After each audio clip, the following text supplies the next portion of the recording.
सवितुर्वरेण्यं भर्गो देवस्य धीमहि धियो यो नः प्रचोदयात्।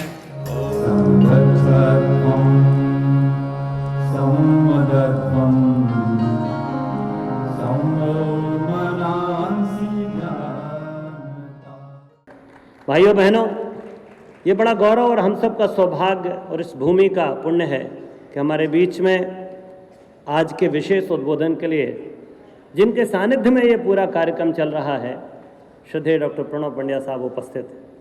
कुछ शब्दों के पुष्प उनके स्वागत में, उनके चरणों में अर्पित करता हूँ। आपके संज्ञान के लिए कुछ ऐसे बिंदु अर्पित करता हूँ कि आप समझ सकें कि एक विभूति से आपका सानिध्य हो रहा है। मित्रों, एक शब्दों का जाल है, परंतु एक भावना का उबाल भी होता है। जिस स्वरूप को लेकर वो हमारे बीच आते हैं, उनका श्रद्धा का, उनका भावना का, उनके व्यक्तित्व का, उनके अध्यात्म का पक्ष है। यूँ तो भाषण देने वाले बहुत होंगे, परंतु किसी का जीवन मोड़ देने वाले बहुत कम लोग हैं। श्रद्धेय डॉक्टर साहब ऐसे प्रवक्ता हैं जो भगवान की वाणी लेकर आते हैं। पूज्य गुरुवर के ज्ञान से सराबोर उनकी वाणी हम सबके जीवन को कृत कर देती है। एक आध्यात्मिक पुरुष के रूप में हम सबके बीच उपस्थित हैं। एक आदर्श व्यक्तित्व के रूप में उनका जीवन हम सबको दिखाई देता है, जिनका क्षण क्षण कण कण अपनी देश, संस्कृति, सभ्यता और धर्म के लिए समर्पित है।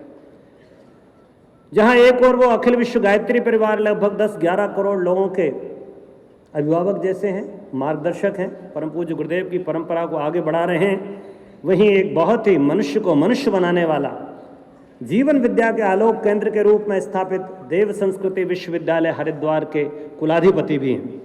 भाइयों बहनों, धर्म और विज्ञान के समन्वय पर पूज्य गुरुवर की बड़ी दिव्य दृष्टि थी, विहंगम दृष्टि थी। उस दृष्टि को ग्रहण करके धर्म और विज्ञान के समन्वय के लिए उन्होंने ब्रह्म वर्चस्व शोध संस्थान बनाया। श्रद्धेय डॉक्टर साहब उसके निदेशक के रूप में इस विश्वव्यापी और विश्वविख्यात वैज्ञानिक अध्यात्मवाद की प्रयोगशाला के निदेशक के रूप में हम सबके बीच हैं। एक बहुत ही सुंदर पत्रिका जो आपके जीवन को निरंतर हर दिन एक नई भाषा, एक नए विचार, एक नई भावना से प्रेरित करती है, उसका नाम है अखंड ज्योति। श्रद्धेय डॉक्टर साहब इस अखंड ज्योति के संपादक हैं। नित्य नव नूतन समय के अनुकूल मनुष्य के निर्माण की पठन सामग्री आपके समक्ष प्रस्तुत करके वो एक बहुत ही पुण्य का, ज्ञान प्रसार का, ज्ञान यज्ञ का कार्य कर रहे हैं। पूरे देश में ही नहीं, संपूर्ण विश्व में, संपूर्ण दुनिया के यौवन को झकझोरते हुए, ललकारते हुए वो परिवज्जा करते हैं। जहाँ जाते हैं वहाँ यौवन को इकट्ठा करते हैं। मैं विगत लगभग 30-35 वर्षों से देखता हूँ कि श्रद्धेय डॉक्टर साहब का जीवन, युवाओं को जब कोई ग्रुप दिखाई देता है तो उसको देखकर ऐसे लालायित होते हैं जैसे कोई किसी को अपना बच्चा मिल गया हो। इतने गहन भाव से, इतनी आत्मीयता से, इतने प्यार से यौवन को सही दिशा प्रदान करने का काम एक बहुत ही ग्रेट मोटिवेटर के रूप में श्रद्धेय डॉक्टर साहब हम सबके बीच हैं। एक बहुत ही सुंदर संगठन उन्होंने बनाया, divine India youth association. Divya Bharat युवा संघ हमारे पूर्व राष्ट्रपति सम्मानीय एपीजे अब्दुल कलाम साहब के साथ मिलकर उन्होंने दिया के फाउंडर के रूप में हम सबके बीच यहाँ अपनी उपस्थिति दी है। ये दिया आंदोलन हमारा पूरे देश में क्रियाशील है। गायत्री महाविद्या के विशेषज्ञ के रूप में निरंतर अनेक प्रयोग शांतिकुंज की धरती से साधनात्मक प्रयोग कराते हैं।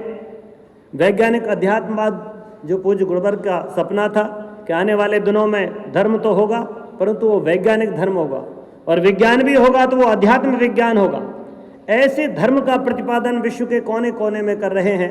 दिग्विजयी संस्कृति की पताका लेकर सारी दुनिया को जगाने का काम कर रहे हैं। ऐसे ऋषि, ऐसे वैज्ञानिक, ऐसे मनीषी, ऐसे विचारक, ऐसे दार्शनिक आज हम सबके बीच में हम सबको उद्बोधन करने आए हैं। मैं आप सबकी ओर से ऐसे हमारे अभिभावक, और अंत में कहूँ तो एक शब्द में किसी की परिभाषा हो सकती है तो वो पूज्यवर के परिवाजक हैं।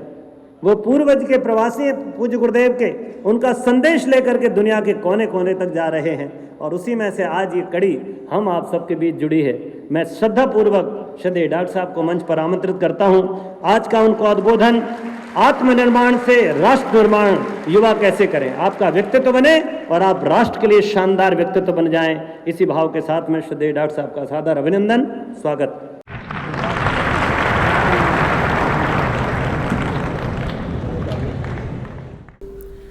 ओम भूर्भुवः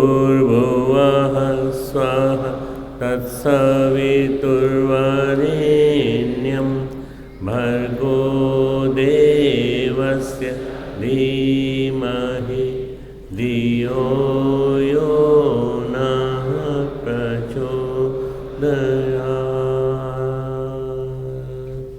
ॐ गुरुर्ब्रह्मा गुरुर्विष्णु गुरुरेव महेश्वरः गुरुः साक्षात् परब्रह्म तस्मै श्री गुरुवे नमः।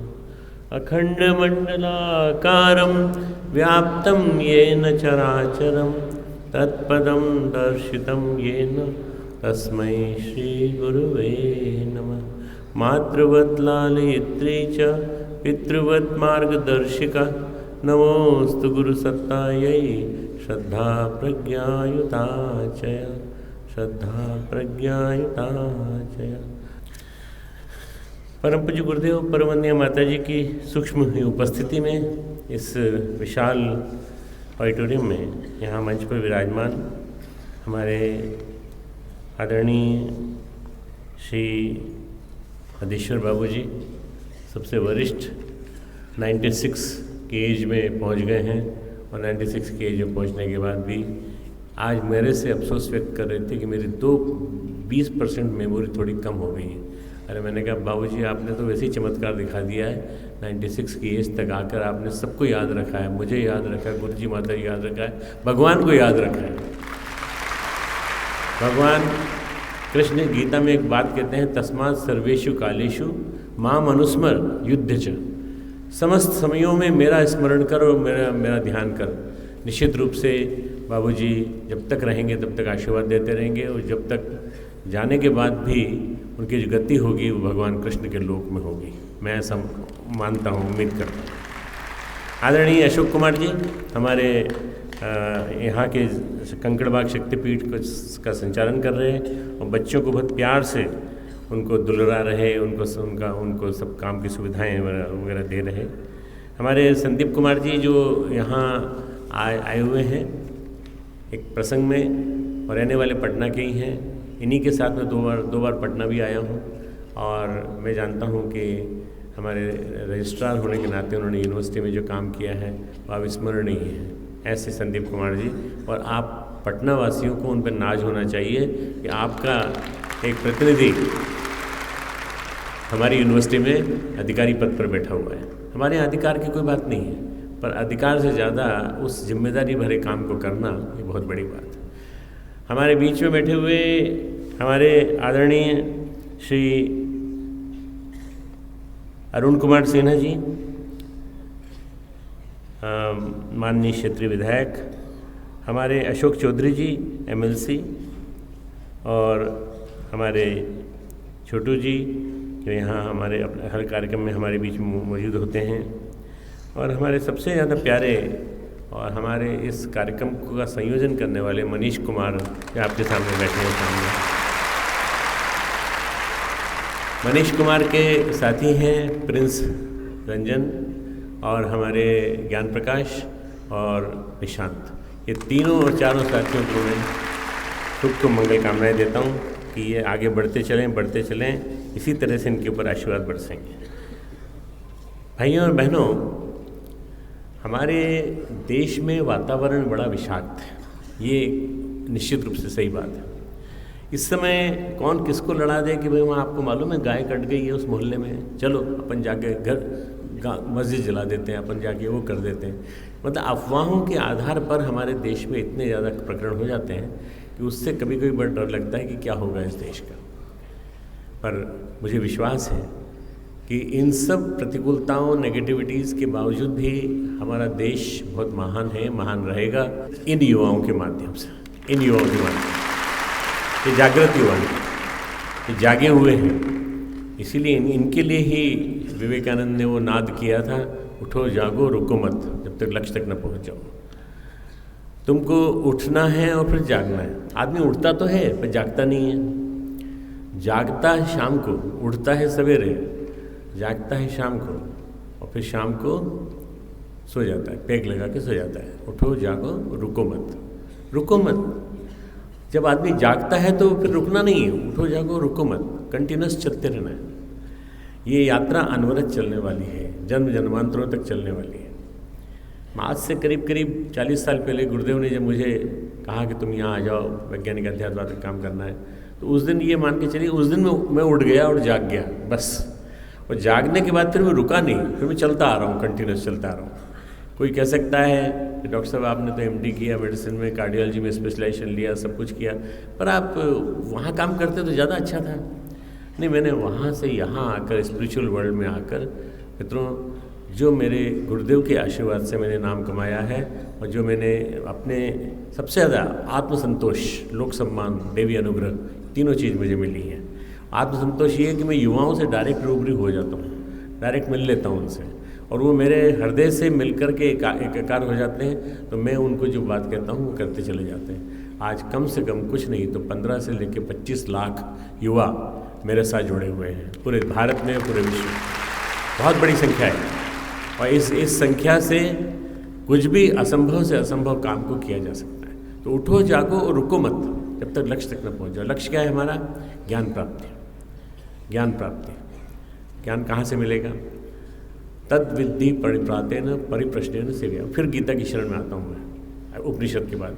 तद विद्धि, उसको जानो, परिप्रश्नेन प्रणिपातेन परिप्रश्नेन से, प्रणाम करके और प्रश्नों के बारे में बिना किसी कपट भाव से प्रश्न पूछने से। उपदेशन्ति ते ज्ञानम, तुझे वो उपदेश देंगे महापुरुष लोग, बड़े लोग तेरे, बुजुर्ग लोग तेरे। उपदेशन्ति ते ज्ञानम ज्ञानिनः तत्वदर्शिनः, ज्ञानी तत्वदर्शी व्यक्ति। मित्रों, श्री कृष्ण जो हैं गीता के माध्यम से इतना महत्वपूर्ण मैसेज देते हैं हमको। हर युवा के लिए पढ़ने योग्य है गीता। हर युवा को अपनी पाठ्य पुस्तक मानना चाहिए गीता। मैंने गीता की गहराई में जाके गोते लगाए हैं, और तब मुझे लगा कि वास्तव में इस गीता ने ही राष्ट्र को बचाए रखा है, और इस गीता के माध्यम से ही नए युग सृजेता, नव युवकों की जरूरत जिनकी हम देख रहे हैं वो तैयार होंगे, इस गीता के माध्यम से तैयार होंगे। गीता एक ही काम कहती है, गीता यही कहती है, आप चलिए, चलते रहिए, आगे बढ़िए, रुकिए मत। हम लोग क्या कर जाते हैं? ठहर जाते हैं। ठहरा हुआ पानी सड़ जाता है।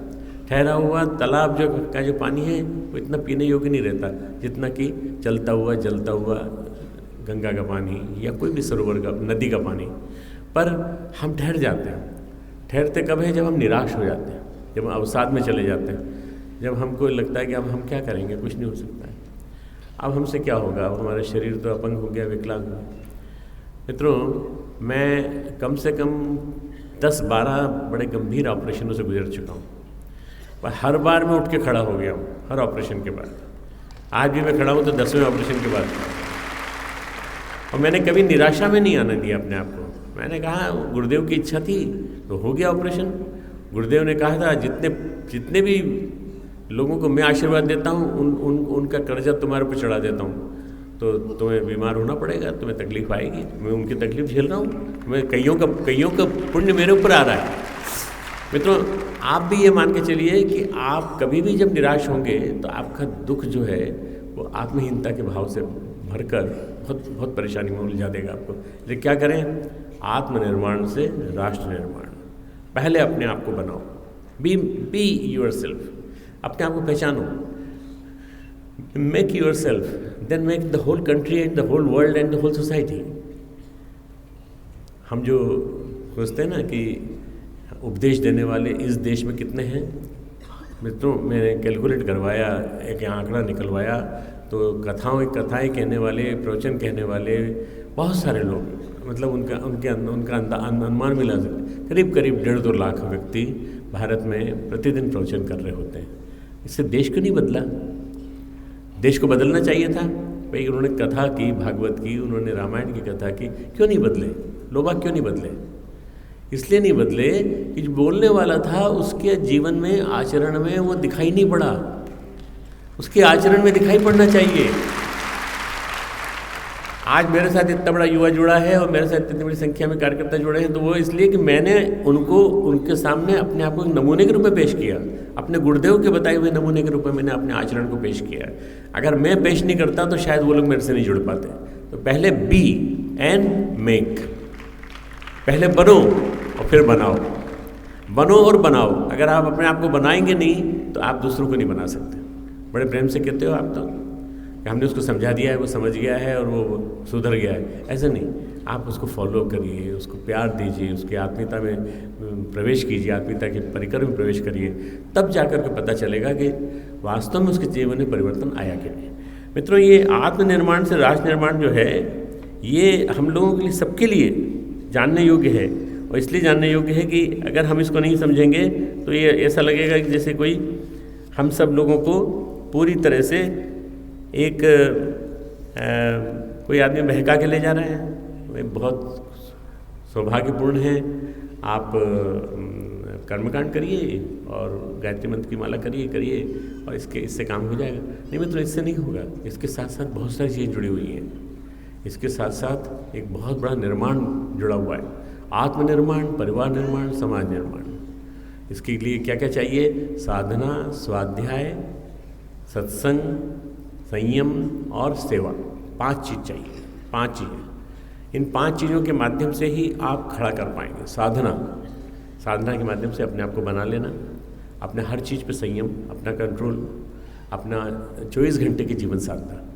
दूसरा है स्वाध्याय, श्रेष्ठ पुस्तकों का वचन वाचन पठन पाठन करिए आप। जितना आप श्रेष्ठ पुस्तकों को पढ़ेंगे, स्वाध्याय जो है स्टील प्लांट है महामानव बनाने का।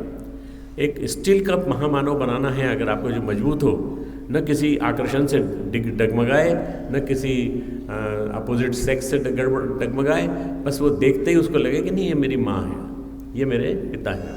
उसके बाद फिर उसके मन में कोई विकृत भाव नहीं आने पाए। मित्रों, ये जो है ये स्वाध्याय के माध्यम से आएगा। स्वाध्याय मतलब अपने जीवन में श्रेष्ठ पुस्तकों का स्थान। परम पूज्य गुरुदेव की 3200 किताबें अब सारी की सारी इंटरनेट पे अवेलेबल है। एक 3-4 महीने की फॉर्मेलिटी बाकी है, उसके बाद हम उसको सारा ओपन कर देंगे। हमने डाल दिया 3200 किताबें गुरुदेव की डाल दी हैं। हर विषय पर गुरुदेव ने लिखा है, हर विषय पर गुरुदेव ने लिखा है। अगर आप पढ़ेंगे तो आपको पता चलेगा कि जीवन में परिवर्तनकारी जितनी भी चीज़ें हुई हैं, हम सब लोग भी उन्हीं किताबों को पढ़ के जुड़े हैं और उसी के माध्यम से उनको हमने समझा है। तो ये साधना, स्वाध्याय, संयम अपने ऊपर कंट्रोल, सेल्फ कंट्रोल। आप क्या समझते हो कि आपके ऊपर कंट्रोल किसी और का है? नहीं, आपके ऊपर कंट्रोल किसी का नहीं, आपके ऊपर कंट्रोल आपका ही है। भगवान कृष्ण गीता में कहते हैं, जो अपना उद्धार है वो स्वयं करना पड़ेगा। उद्धरेद आत्मना आत्मानम नात्मानम अवसादेत। अपना उद्धार स्वयं करो, किसी भी निर्भर मत रहो। न तुम्हारे माता पिता काम आएंगे, न तुम्हारे शिक्षक काम आएंगे, न तुम्हारा मोटिवेशनल स्पीच देने वाला काम आएगा। अपना उद्धार स्वयं करो, अपने अंदर की आत्मसत्ता का विकास करो, अपने आप को डेवलप करो। अपने अंदर जो इतना बड़ा बैठा हुआ है स्व, उसको डेवलप करो। आप देखिए, अगर आप कर लेंगे तो क्या हो? दूसरी लाइन कहती है, आत्मा ही हो आत्मनो बंधु। मन का मन ही मित्र है और मन का मन ही शत्रु है। आत्मा ही हो आत्मनो बंधु, आत्मा ही रिपु आत्मनः। मन का मन ही शत्रु है। तो मैंने अपने यूनिवर्सिटी के बच्चों को मंत्र दिए कई, उसमें से एक मंत्र ये दिया, रे मन मेरे तू मेरा मित्र बन। रे मन मेरे तू मेरा मित्र बन। उद्धरेद आत्मना आत्मा नात्मना अवसादेत। इस श्लोक का सार है। अपने मन को अपना मित्र बना लीजिए और वही मन आपको परामर्श देगा सही। वही मन आपको समय समय पे बताएगा कि गलत कर रहे हो, ये सही है, ये सही है। आपके अंदर से आपका मन बोलेगा। कोई बाहर का व्यक्ति तो हो सकता है आपको भटका दे, गड़बड़ा दे, पर आपका मन गलत नहीं होगा। आपका मन भगवान का हिस्सा है। आप परब्रह्म परमात्मा के अंश हैं। आपके अंदर वो परमात्मा का जो अंश है वो मन के रूप में बैठा हुआ है। उस मन को प्रदूषित होने से बचाइए स्वाध्याय के द्वारा। तो साधना, स्वाध्याय, संयम, और संयम के माध्यम से रे मन मेरे तू मेरा मित्र बन। अपने मन को मित्र बनाकर, अपने मन को दोस्त बनाकर, अपने मित्र को अपनी सहेली बनाकर आप उससे पूछिए, आपको अंदर से जवाब मिलेगा। और आप देखिए, आप करते चले जाइए, आपका आत्मबल, मनोबल बढ़ता जाएगा। यहाँ पर 3 बल हैं, शरीर बल, मनोबल और आत्मबल। शरीर बल तो शरीर का बल है, इसमें तो खान पान पे कंट्रोल कर लेंगे और अगर व्यायाम वगैरह करेंगे, योग करेंगे, जैसे हमारे बच्चों ने करके दिखाया, आप शरीर बल डेवलप कर लेंगे। तो शरीर बल के साथ मनोबल भी चाहिए। मन स्थिति नियंत्रित होना चाहिए, कंट्रोल्ड होनी चाहिए। मनोबल नहीं होगा तो कोई फायदा नहीं। इसलिए मनोबल भी बहुत बहुत ज़रूरी है।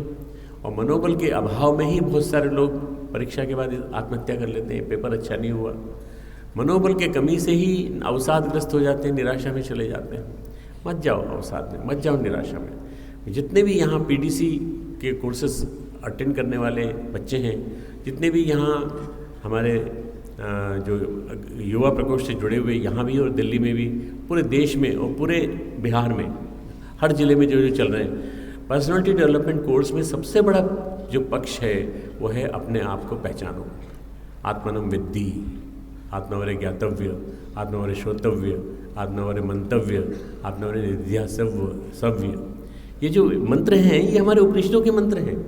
उपनिषद पास बिठा के सुनाए गए थे ऋषियों के द्वारा, और उपनिषदों ने ही जीवन बदला है लोगों का। जितने महापुरुष निकले हैं, वामश्रवा से लेके जितने भी महापुरुष, नचिकेता से लेके भगीरथ, ये सारे महापुरुष निकले हैं ऋषियों के वचनों से निकले हैं। और अगर कोई एक महापुरुष निकला है जिसने कि जीवन के माध्यम से, अपने जीवन के माध्यम से एक नमूना पेश किया, वो है स्वामी विवेकानंद। स्वामी विवेकानंद मित्रों, मैं हमारे युवकों का आराध्य इष्ट मानता हूँ अपने गुरुदेव और स्वामी विवेकानंद। ये हमारे दो आराध्य हैं, इष्ट हैं। हम इनके बताई राह पे चलेंगे। स्वामी विवेकानंद ने एक वाक्य जो था कठोपनिषद से लिया, उत्तिष्ठ जागृत प्राप्य वरा निबोधत। श्रेष्ठ व्यक्तियों का से सानिध्य प्राप्त करो, श्रेष्ठ व्यक्तियों का सत्संग करो। जो मित्रों मैंने बताया अभी आपको, 3 चीज़ें बताई मैंने, साधना, स्वाध्याय, संयम और उसके बाद सत्संग।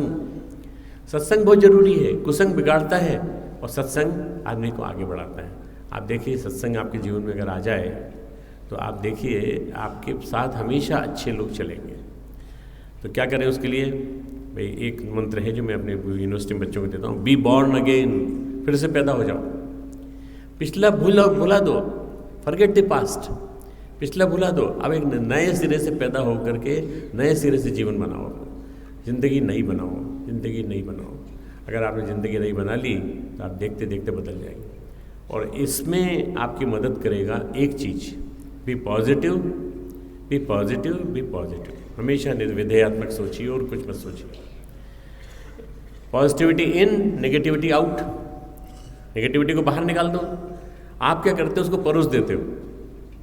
किसको परोस देते हो? अपने 2-3 दोस्तों को परोस देते हो, फिर 2-3 दोस्त कई जगह जाके गंदगी करते हैं। ये नेगेटिविटी, नकारात्मकता परोसने की चीज़ नहीं है, विधेयात्मकता परोसने की चीज़ है। और गायत्री परिवार एक ही काम कर रहा है, विधेयात्मकता को परोस रहा है जगह जगह जाकर, और कह रहा है जिंदगी जीना है, इस राष्ट्र को ऊंचा उठाना है और इस राष्ट्र को पुनः सोने की चिड़िया बनाना है। तो जो कह रहा है तो सही कह रहा है। क्यों? उसके दिमाग में पॉजिटिविटी भरी हुई है, हर कण कण में पॉजिटिविटी भरी है। विधेयात्मकता रहेगी तो हम मित्रों बहुत बड़ा काम कर सकेंगे। तो सत्संग के माध्यम से, सत्संग कहाँ से मिलता है? आपको ढूंढना पड़ेगा, हम आपको देते हैं। स्वाध्याय के माध्यम से भी सत्संग देंगे और सत्संग के माध्यम से हम आपको ऐसे व्यक्तियों से मिलाएंगे जिन्होंने जीवन बदल दिया, अपना दिशा बदल दी। युवा थे, तो युवा होने के बावजूद भी श्री अरविंद युवा थे, ICS कर सकते थे और कोई कुछ भी करके वो आगे बढ़ जाते। परमहंस योगानंद बहुत अच्छे पढ़े लिखे थे। हमारे लाहौर से पढ़ने वाले रामतीर्थ मैथमेटिक्स में टॉप किया था उन्होंने उस ज़माने में पूरे भारत में, लाहौर से, और गोल्ड मेडल मिला था उनको। और उसके अलावा 500 रुपये की स्कॉलरशिप मिली थी। उस ज़माने के 500 रुपये आज के 5 लाख रुपए के बराबर है। वो स्कॉलरशिप मिली थी, पर वो अंदर से जब जागता है भगवान तो फिर वो सोने नहीं देता। रात भर तकिया भीग जाता था उनका, इतना रोते थे, इतना रोते थे। शादी कर चुके थे, मैथमेटिक्स पढ़ाते थे, प्रोफेसर थे लाहौर यूनिवर्सिटी में। पर पत्नी ने पूछा क्या बात है, हमने आपको परेशान तो नहीं किया, आप क्यों इतने दुखी होते हो, रोते हो? बोले मेरा इस संसार में मन नहीं लग रहा, मेरा इस संसार में मन नहीं लगेगा, मुझे जाने दो, मुझे जाने दो। बस उसके बाद पत्नी ने कहा हम आपके रास्ते में रुकावट नहीं बनेंगे। वो व्यक्ति वहाँ से निकला और उसके बाद सन्यासी बना और उन्होंने फिर जो तीर्थ राम था वो राम तीर्थ हो गया। और राम तीर्थ होने के बाद उन्होंने पूरे भारत और पूरे विश्व की यात्रा की। अमेरिका गए, वहाँ से लौट के आए और उसके बाद टेहरी के पास उन्होंने आश्रम बनाया अपना, छोटा सा, बहुत छोटी कोठरी उनकी, और वहीं पर रह कर के उन्होंने तप किया, अपना जप किया, मिशन खड़ा किया एक। और उसके बाद उन्होंने वहीं जल समाधि ले ली भागीरथी में। भागीरथी बिलंगना की नदी का संगम है, मैं इसलिए कह रहा हूँ आपको कि आपको जानना चाहिए किसका सत्संग करें। इस स्तर के महापुरुषों का सत्संग करो और हमेशा जुड़ो। तो ऐसे जुड़ो कि तुम खुद गायत्री परिवार के महापुरुष हो, तुम उसको भी महापुरुष बना दो। तुम किसी और को नेगेटिव क्यों बना रहे हो? अगर आप गायत्री परिवार के हैं तो आप दूसरे को भी बना दो गायत्री परिवार का। जोड़ो अभियान, युवा जोड़ो अभियान, नए युवाओं को जोड़ो, नए युवाओं को जोड़ो, उम्मीद से बांधो। और ये जोड़ो कि आशावादी चिंतन, एक ही चिंतन रहना चाहिए, हमेशा उम्मीद, हमेशा उम्मीद, हमेशा आज नहीं तो कल, कल नहीं तो परसों जरूर अच्छा होगा। मित्रों, हनुमान ये सोचते कि मैं क्या करूँगा, मैं तो सुग्रीव का नौकर हूँ और मैं इसमें रह के क्या करूँगा। जब तक उन्होंने अपने आप को नहीं पहचाना तब तक वो यही कहते रहे, जबकि वो रुद्र के अवतार हैं और रुद्र के अवतार अपने आप को कह रहे हैं कि मैं नहीं जानता। भगवान राम ने कह तो दिया है कि वहाँ जाओ, मैं नहीं जा सकता, मैं छलांग नहीं लगा सकता, मैं तो गिर जाऊँगा समुद्र में। अरे कूदूंगा तो 4 कदम कूदूंगा बस, उसके बाद नीचे गिर जाऊँगा। तो फिर आते हैं जामवंत। जामवंत क्या है? बुजुर्ग लोग, जैसे हमारे माननीय मदेश्वर बाबू जी जामवंत की तरह से हमारे बीच में विराजमान हैं और बराबर हम सबको मार्गदर्शन देते रहते हैं, गुरुदेव के संस्मरण सुनाते रहते हैं। तो ऐसे लोग जिन्होंने गुरुदेव के साथ सत्संग किया है, गुरुदेव के साथ रहे हैं, उन लोगों को आप ढूंढिए, पाइए। ऐसे कई संगठनों में होंगे, कई संप्रदायों में होंगे, उनको ढूंढिए, उनको पाइए। आप तो बहुत सौभाग्यशाली हो, पटना सिटी में आपके पास गुरुद्वारा है। कभी आप में से कोई एक आध व्यक्ति गुरुद्वारा गया? कभी किसी ने वहाँ जाके, हाँ, एक हाथ उठाया। मैं समझता हूँ गुरुद्वारा, आप लोग बड़े सौभाग्यशाली हो कि आप वहाँ जाकर के अगर आप उनकी गुरुवाणी सुनोगे तो आपको आनंद आ जाएगा। मेरे जैसा व्यक्ति जो पूरी तरह से सभी धर्मों में विश्वास रखता है, पर मैं बड़ा प्रेम से जाता हूँ और पांवटा साहब जाता हूँ गुरुद्वारा, जहाँ पे गुरु गोविंद सिंह जी 8 साल रहे थे। वो कवि सम्मेलन कराते थे यमुना के तट पे। तो मैं जब अम्बाला जाता हूँ, चंडीगढ़ जाता हूँ, अमृतसर जाता हूँ, तो इधर से जाता हूँ, उसी रूट से जाता हूँ और मैं वहाँ बैठ करके यमुना किनारे बहुत देर तक चिंतन करता हूँ कि कैसे गुरु गोविंद सिंह जैसे महापुरुष, जिनके 4 बच्चे उनके सामने मार दिए गए, तब भी उनके चेहरे पर शिकन नहीं आई कि वो राष्ट्र के लिए मारे गए थे। इसलिए राष्ट्र के लिए, राष्ट्रवादी चिंतक। और एक कुल मिलाकर ज़्यादा ही उम्र नहीं, 41-42 साल की उम्र में वो व्यक्ति महापुरुष चला गया। मित्रों, ये जो ऐसे महापुरुष हैं उनके सानिध्य में बैठने की कोशिश करना चाहिए। तो मैं पांवटा साहब में जाके बैठता हूँ और बैठ करके 2 घंटे का मार्जिन लेके चलता हूँ शांति कुंज से। 2-3 घंटे बैठ करके फिर वहाँ के कड़ा प्रसाद खा के फिर मैं आगे जाता हूँ। मैं इसलिए कह रहा हूँ आपको मित्रों कि ये चीज़ें जो हैं आपको सीखनी पड़ेंगी। अन्य धर्मों से क्या शिक्षा लें, अन्य लोगों से क्या शिक्षा लें, किससे पूछें, किससे सीखें? उनसे सीखो जिनको आप वरिष्ठ मानते हो, जिनको आप उपदेशन्ति ते ज्ञानम ज्ञानिनः तत्वदर्शिनः, तत्वदर्शी लोगों से पूछो, वो आपको बताएंगे राह, क्योंकि उन्होंने पाई है वो राह, उनके जीवन में आई है वो ऐसी चीज़, उमंग। नहीं हो तो शांति को जा जाओ, 1 दिन के लिए, 2 दिन के लिए, 3 दिन के लिए, हम आपको परामर्श देंगे। आप आइए तो सही वहाँ पे, हम आपको देंगे मार्गदर्शन। एक भाषण से नहीं बदलता जीवन, केवल एक भाषण से बदलता होता तो न जाने कितने आदमी भाषण सुन करके महामानव हो गए होते। नहीं, एक भाषण से नहीं, कई कठिनाइयाँ आएंगी, कई चीज़ें आपके जीवन में आएंगी, उन सबको कैसे बदला जाए। तो बी एंड मेक, बनो और बनाओ। बनो, पहले बनो, फिर उसके बाद सामने वाले को भी बनाओ। आपको काम करना पड़ेगा, मेहनत करनी पड़ेगी। एक शिल्पी होता है तो वो गढ़ता है स्टोन को, और स्टोन को गढ़ के मूर्ति बना देता है। न जाने कहाँ से मूर्ति प्रकट हो जाती है। वो मूर्ति हमें दिखाई देती है बनने के बाद, वो मूर्ति उसको दिखाई देती है बनने के पहले, उसी पत्थर में, और उसी हिसाब से, उसी कल्पना से बनाता रहता। मित्रों, आप भी कल्पनाशील बनो, आप भी राष्ट्र की कल्पना करो। कैसी कल्पना करो? जैसे श्री अरविंद ने की थी। श्री अरविंद ने कल्पना की थी कि ये राष्ट्र जो है जीता जागता एक माँ का शरीर है, और जीता जागता माँ का शरीर होने के नाते मैं ऐसा मानता हूँ कि इसका जो मस्तक है वो हिमालय है। दोनों कंधे जो हैं, बायां कंधा इसका बंगाल तक जाता है, थाईलैंड तक जाता है, मलेशिया तक जाता है, वहाँ तक जाता है, वहाँ तक फैला हुआ था भारत कभी तक। दायां कंधा जो है पंजाब है, पंजाब से अफगानिस्तान तक जाता है। ग्रेटर इंडिया, बृहत्तर भारत, इस तरह का बनेगा। और उसके बाद वो कहते हैं ये जो नर्मदा है वो परिक्रमा करती है यहाँ पे, वो उसके कटी क्षेत्र है, यज्ञोपवीत के रूप में निकलती है और जाती है। और ये दोनों जो स्तन है ये विंध्याचल और सतपुड़ा है, और उसके बाद उसके दोनों पैर जो है नीचे से उनको पखारता है समुद्र। पूरे विश्व में मैं कई बार हो आया, मेरे को ऐसा देश नहीं मिला जिसके पाँव को पखार रहा हो समुद्र, केवल भारत को पखारता है, भारतवर्ष। इसलिए मित्रों बार बार मन ये कहने को कहता है कि अगर मान लो फिर से जन्म दिया भगवान ने, तो भगवान से एक अनुरोध करूंगा कि मेरे को जन्म भारत में ही देना और कहीं मत देना, क्योंकि मैं यहीं रहकर जीना चाहता हूँ, मरना चाहता हूँ। मित्रों कोई पॉजिटिवनेस नहीं, पर ये कि इस जैसा देश नहीं है कहीं, भारत जैसा देश कहीं नहीं है। भारत जैसे देश की मानसिकता, भारत जैसे देश की परिस्थितियाँ, भारत जैसे देश का सौंदर्य, भारत जैसे देश का सौरभ, और जो भी यहाँ की खेती है, जो भी यहाँ का भोजन है, वो सब आपको कहीं नहीं मिलेगा। प्रवासी भारतीय ले गए यहाँ से तो चले गए, बाहर चले गए, परंतु वास्तव में सही अर्थों में कहा जाए तो ये जो भारत है, ये भारत हमारा, भारतवर्ष हमारा प्यारा, अखिल विश्व से न्यारा। ये आपके मन में सोचना चाहिए कि हमारा भारत अखिल विश्व से न्यारा। कई लोग कहते होंगे आपको हम NRI हैं, हम अमेरिका से आए हैं, तुम भी चलो अमेरिका, तुम्हारा भी करा देंगे वीज़ा। मित्रों मत जाना, मत जाना, कुछ नहीं रखा है, कुछ नहीं रखा है। आप यहीं देख लेना फिल्म वहाँ की, मैं दिखा दूंगा। अब मैं कह रहा हूँ, मैं तो कई बार होके आया हूँ, पर मैं तो गया हूँ उन लोगों के बीच में बीज डालने के लिए, और मेरे डाले हुए बीज फल रहे हैं वहाँ पे, अच्छी तरह से फसल लग गई वहाँ पे, 2 स्थानों पे फली अच्छी तरह से। मेरे को वहाँ जगह मिली है, 800 एकड़ ज़मीन मिली है मेरे को टेनेसी में, जहाँ मैं गौशाला चालू की है मैंने। गौशाला, गाय भी यहाँ से गई है, गाय भी यहाँ से गई हैं, और गाय के पहुँचाने की व्यवस्था वगैरह सब उस कार्यकर्ता ने हमारे कर ली।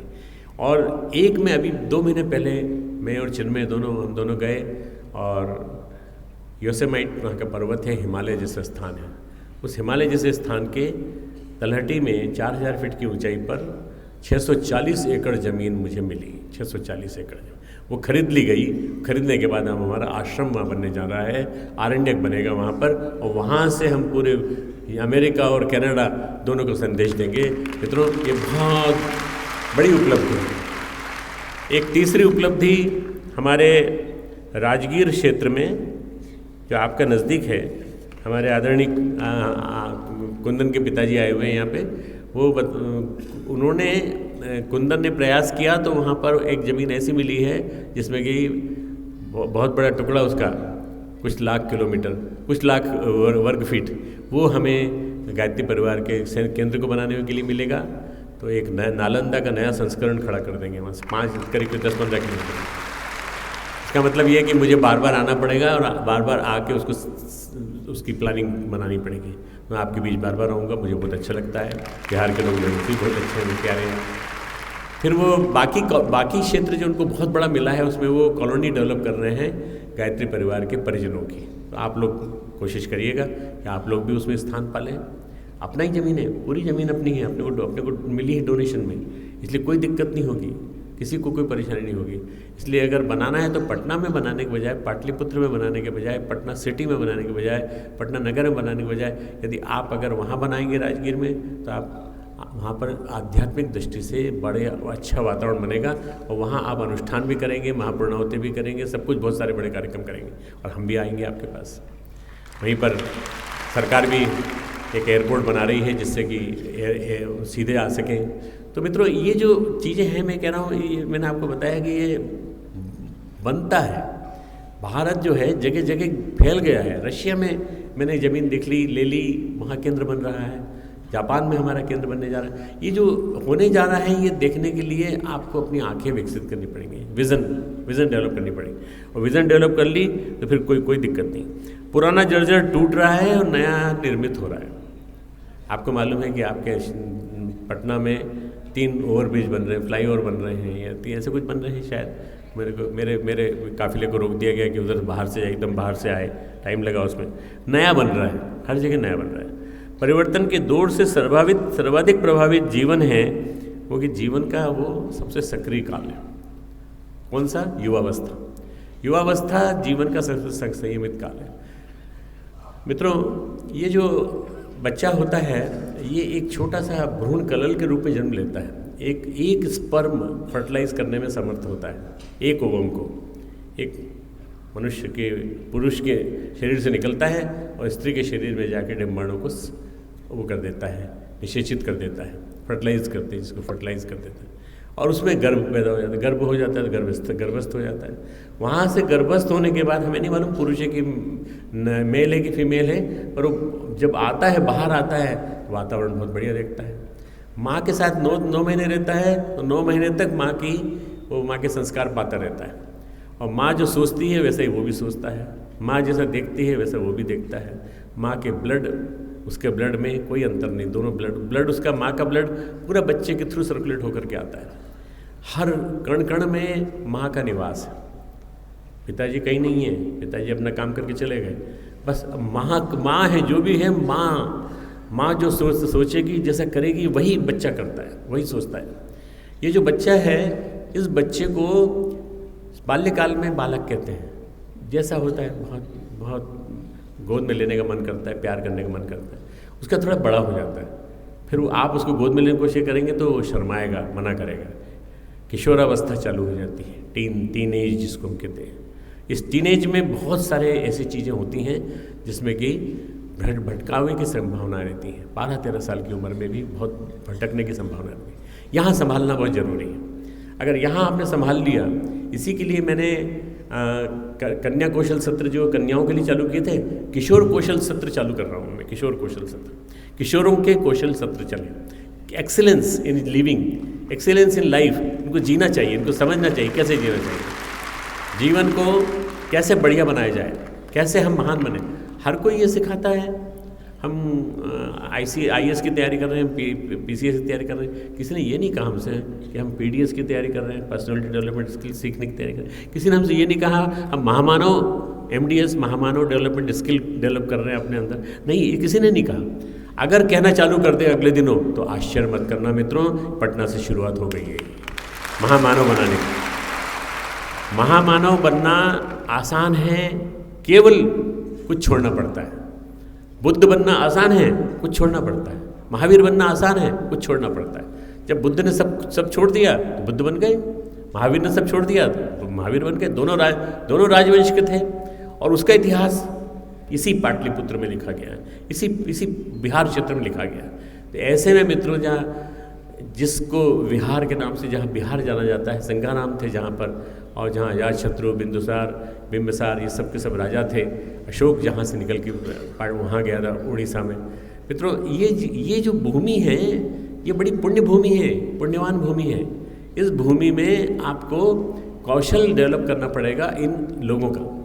और झुग्गी झोपड़ी से निकाल करके बच्चों को जिस तरह से ट्रेन किया है, मैं बधाई देता हूँ पूरी टीम को, मनीष की पूरी टीम को बधाई देता हूँ। बहुत बढ़िया ढंग से डेवलप किया है, और इनको योग भी सिखाया, जीवन जीना भी सिखाया, जीवन जीने की कला भी सिखाई, और कैसे अपने जीवन को ऊंचा उठाया जाए ये भी सिखाया। बहुत ही बड़ा काम है ये। और यही काम हमारा एक मनीष और है जो दिल्ली में है। वो दिल्ली में मुखर्जी नगर में रहकर पूरी यूनिवर्सिटीज़ में क्रांति ला रहा है। पूरी यूनिवर्सिटी, सारी यूनिवर्सिटी के सारे कॉलेजेस सब में एंट्री उसने कर ली है। हम उसके पीछे हाथ लगाए रखे हैं और लगे रखे हैं, और आगे भी लगाए रखेंगे। उस मनीष को भी हम आगे बढ़ाएंगे, इस मनीष को भी हम आगे बढ़ाएंगे। दोनों, मुझे पूरी उम्मीद है कि इन दोनों के मन में कभी अहंकार नहीं आएगा, कभी ये नहीं आएगा कि हम बहुत बड़ा काम कर रहे हैं। तुम कर रहे हो, पर कभी उस बात का अहंकार मत करना।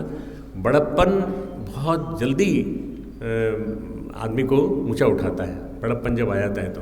पर ये बड़प्पन जो है अहंकार में नहीं बदलना चाहिए।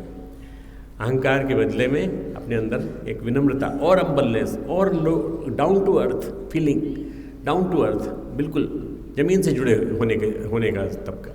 और ये मैंने इस मनीष में देखा है, यहाँ वाले मनीष में, उस मनीष में भी देखा, दोनों में देखा है।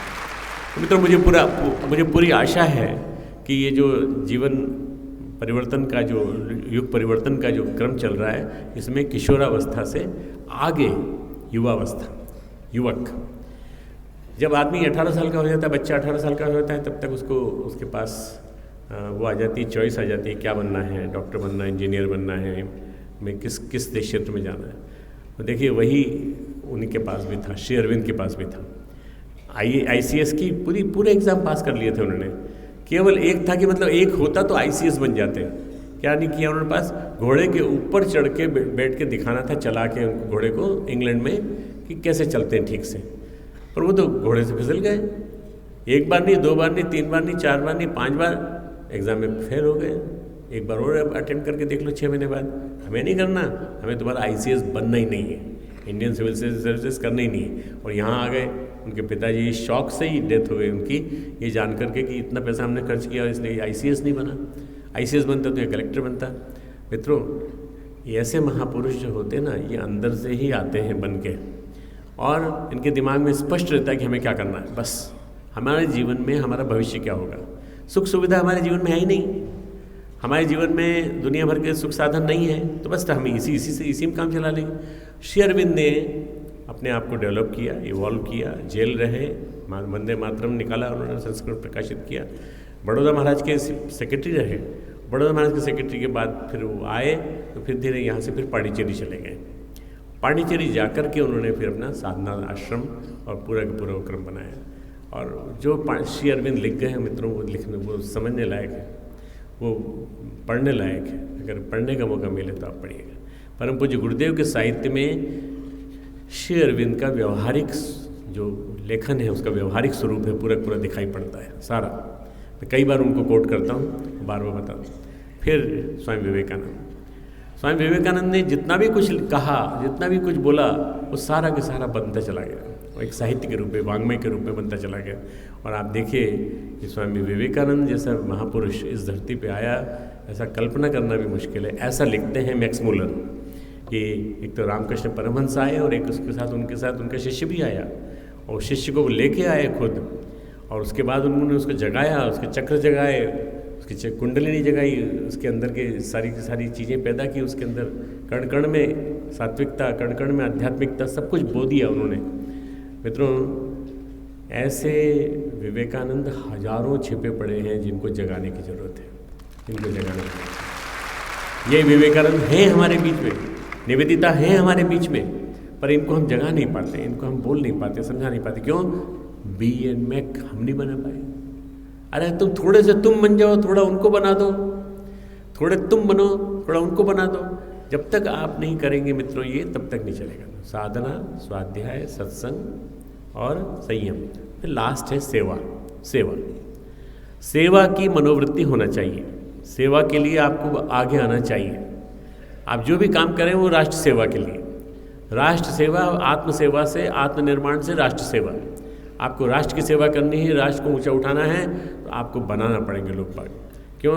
ये तो इस देश को खा जाने वाले लोग मौजूद हैं, इस देश को समाप्त करने वाले लोग मौजूद हैं यहाँ पे। मैं जब हैदराबाद का एक आदमी है, मैं किसी के खिलाफ नहीं हूँ, मुसलमानों के खिलाफ किसी के खिलाफ नहीं हूँ, पर जब वो बोलता है तो ऐसी रक्त रंजित भाषा बोलता है, कश्मीर की पक्ष में बोलने वाले ऐसी रक्त रंजित भाषा बोलते हैं, हमारे देश को तोड़ने का प्रयास कर रहे हैं। हम नहीं टूटने देंगे इस देश को, हमारे युवा टूटने नहीं देंगे इस देश को, कभी किसी भाग में विभाजित नहीं होगा। भारत को एक बनाए रखना, अखंड बनाए रखना, भारत को युवा बनाए रखना, समर्थ बनाए रखना। आज से आने वाले 35-40 साल तक हमारे देश में बूढ़ों की संख्या नहीं बढ़ेगी, उसके बाद बढ़ेगी। तब तक हम इतना बड़ा माहौल बना लेंगे कि देखते देखते मित्रों, सभी बच्चे बचपन से जब तैयार होंगे तो वो सारे के सारे माहौल बनाने के लिए तैयार होंगे। और देश जो है हमारा सबसे महत्वपूर्ण, मैं जैसा अभी इसके पहले वाले चरण में लेक्चर दे रहा था कि हमारा देश पुनः जगत गुरु बनेगा, और पुनः जगत गुरु बनने के बाद सोने की चिड़िया बनेगा। कहलाएगा कि यहाँ पर महापुरुष पैदा होते थे, महामानव पैदा होते थे। हमारा देश सोने की चिड़िया था, है और रहेगा। मित्रों, हमारे युवा मिशन में कम से कम कुछ नहीं तो 15 से लेकर 20 लाख युवा इस समय सक्रिय हैं। इसमें दिया नाम का ग्रुप भी है, divine India youth association, Divya Bharat के निर्माण के लिए संकल्पित हमारा संगठन। ये युग निर्माणी परंपरा है, और जो आप में से जो कार्यकर्ता बैठे हैं उनसे एक अनुरोध करता हूँ, आप अपने बेटे को युग निर्माणी बनाओ, आप अपनी बेटी को युग निर्माणी बनाओ, आप अपने दामाद को युग निर्माणी बनाओ, आप अपनी बहू को युग निर्माणी बनाओ। आपके घर में 4 लोग बैठे हैं, अगर आपके पास एक बेटी और एक बेटा है तो आपके घर में 4 लोग हैं। इन चारों युवाओं को आप डेवलप करो ना सबसे पहले अपने घर से। नहीं साहब हमारी तो उम्र बीत गई, आपकी उम्र बीत गई तो आप सत्संग में मदद कीजिए, स्वाध्याय में मदद कीजिए, बैठिए और अपने अनुभवों को शेयर कीजिए, पर अपने बच्चों को तो डेवलप करो, अपने बच्चों को हमें दे दो। विश्वामित्र पहुँचे दशरथ के पास, बोले महाराज आपके राम और लक्ष्मण हमको दे दीजिए, हम इनको भला अति भला सिखाएंगे, बहुत कुछ इनसे काम कराएंगे। अरे नाजुक हैं, भी बहुत प्यारे हैं, छोटे छोटे से हैं, मैं इनको बुला के छाती से लगाता हूँ, संतोष मिलता है। दशरथ के मन में पुत्र प्रेम था। तो फिर वशिष्ठ ने समझाया दशरथ को। वशिष्ठ ने कहा विश्वामित्र बहुत ऊंचे उद्देश्य के लिए ले जाने के लिए आए हैं, आप छोड़ दो, आप इनको छोड़ दो, ये भगवत सत्ता है, राम भगवान है, राम को जाने दो, राम को जाने दो, राम जाएगा तब असुरता मिटेगी यहाँ से, राम सीख के आएगा तो विश्वामित्र के हाथों सीखेगा। और जब विश्वामित्र ने सिखाया, थोड़े दिन लगभग 4-5 साल उनके साथ रहे और 4-5 साल पूरे भारत का भ्रमण कराया उन्होंने, असुरता दिखाई, रावण की लीला दिखाई। मित्रों आज तो घर घर में रावण बैठा हुआ है, आज तो बहुत ज़्यादा ज़रूर है राम की, कई राम चाहिए, कई युवा चाहिए जो राम बन सके, मर्यादा पुरुषोत्तम बन सके, क्योंकि आज रावण बहुत सारा हो गया है, रावण मल्टीप्लाई हो गया है आज घर घर में। अब मालूम नहीं कौन कब कब अपनी पोती के साथ, बेटी के साथ, किसके साथ दुराचार कर बैठे नहीं मालूम हमको, अपने ही घर में रिश्तेदार हमारे ऐसे कर सकते हैं। ऐसे रावणों से जूझने के लिए हमें वातावरण को संस्कारवान बनाना पड़ेगा, संस्कारित करना पड़ेगा। सबसे बड़ी सेवा आज राष्ट्र की अगर है तो यह संस्कारों का विस्तार हो, संस्कार फैले। इसलिए आप लोगों को मैं इतना कह रहा हूँ कि आप अपने घर में देखिए, अपने बच्चे को डलवाइए।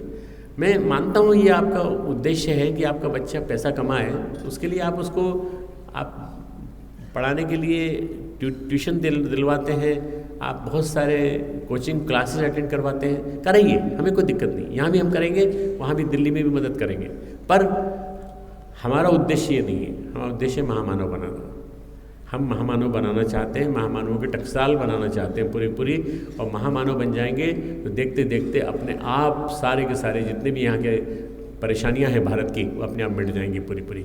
गरीबी भी मिट जाएगी, किसानों का संकट भी मिट जाएगा, शराब भी मिट जाएगी, नशाखोरी भी मिट जाएगी, सब मिट जाएगा अगर अच्छे अधिकारी इनके माध्यम से निकले तो, ठीक है ना, अच्छे व्यक्ति इनके माध्यम से पैदा हुए तो ये बहुत ज़्यादा ज़रूरी है कि आप इसको समझें और समझने के बाद आप ये माने।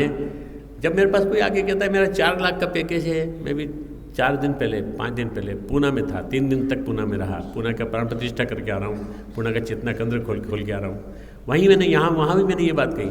आप लोग मेरे पास आके सुनाते हो मेरा 10 लाख का पैकेज है, मेरा 5 लाख का पैकेज है।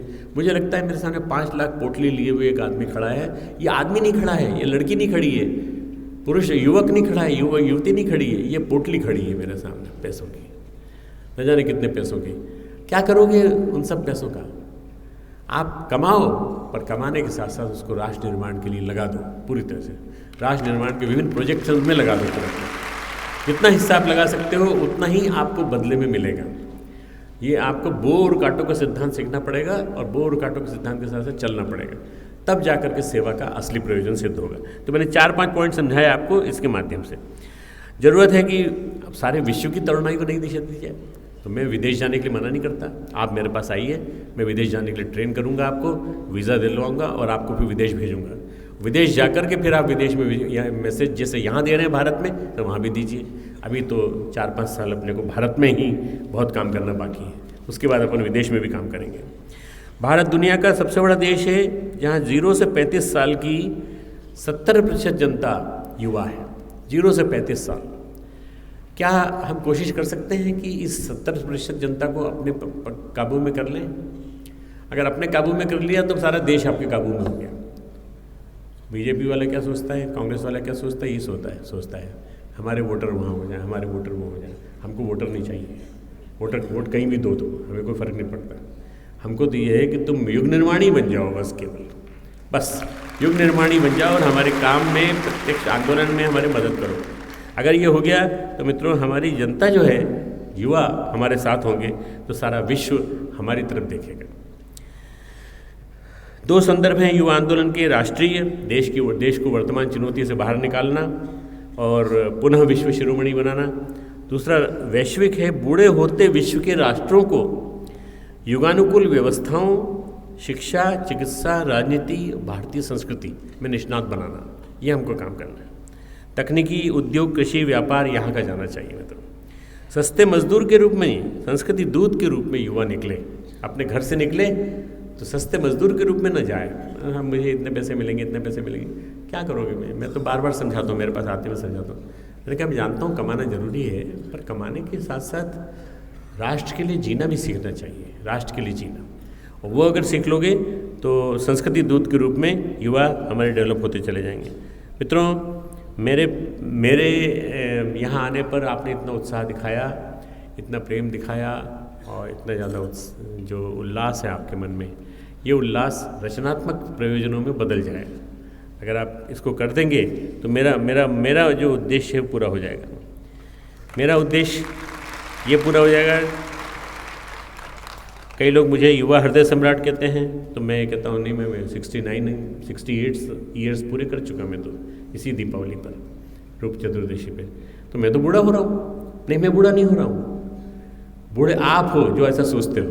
मैं बूढ़ा नहीं हूँ, मैं यंग हूँ और यंग रहूँगा कभी बूढ़ा नहीं हूँ। जब तक मैं और युवाओं को तैयार कर रहा हूँ तब तक मैं खुद युवा हूँ।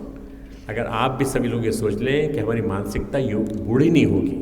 कई बार हम सोचते हैं ना, आप डॉक्टर साहब आपको क्या पड़ी थी, आप तो पेंशन लेते, घर पे बैठे रहते आराम से, आपका बेटा भी खूब काम कर रहा है, खूब बढ़िया बोल रहा है, बहुत अच्छा करने दो ना, दुगना काम हो रहा है। भाई मैं भी कर रहा हूँ, चिन्मय भी कर रहा है, हम दोनों कर रहे हैं, दुगना काम हो रहा है, हम दोनों मिलकर के काम कर रहे हैं। तो ये जो काम है बहुत बड़ा है। परम पूज्य गुरुदेव जी इतना बड़ा अभियान छेड़ गए हैं। इस अभियान को संभाल के चलना और लेकर के चलना, आगे तक बढ़ना आसान काम नहीं है मित्रों, बहुत बड़ा काम है। पूरे देश में, पूरे विश्व में 17 देशों में अपनी शाखाएं फैली हुई हैं। वहाँ जाना और जा कर के उनको मजबूत करना, बहुत सारे लोगों को, नए लोगों को तैयार करना है। नए युवाओं को मैं शांतिकुंज में चाहता हूँ। मेरा शांतिकुंज का जो तंत्र है, जो संचालन तंत्र है, उसमें युवाओं को इंजेक्ट करना चाहता हूँ मैं। आप में से कुछ लोग आइए वहाँ संभालिए, क्योंकि बूढ़ों में एक मानसिकता क्या होती है कि मैं सबको सम्मान सहित, आप सबके प्रति सम्मान सहित बोल रहा हूँ कि किसी का, और आप सब में भी जो बूढ़े हो चुके, वृद्ध हो चुके, मैं ये कहना चाहता हूँ कि देखिए अब बुढ़ापे की एज की लिमिट हो गई है। 85 के बाद वाले बूढ़े कहलाते हैं, 85 के बाद पहले वाले बूढ़े नहीं कहलाते। इसलिए आप में से अब हाथ वो लोग उठाएं जो जवान समझते हैं अपने आप को। जो जवान समझते हैं वो हाथ उठाएं। इतने सारे जवान, देखो जिसके पास इतने सारे जवान हो तो वो क्या कर सकता है? कुछ नहीं कर सकता। कुछ भी करके दिखा सकता है, पूरी दुनिया को बदल सकता है। खूब खूब मंगल कामनाएं, खूब खूब आशीर्वाद।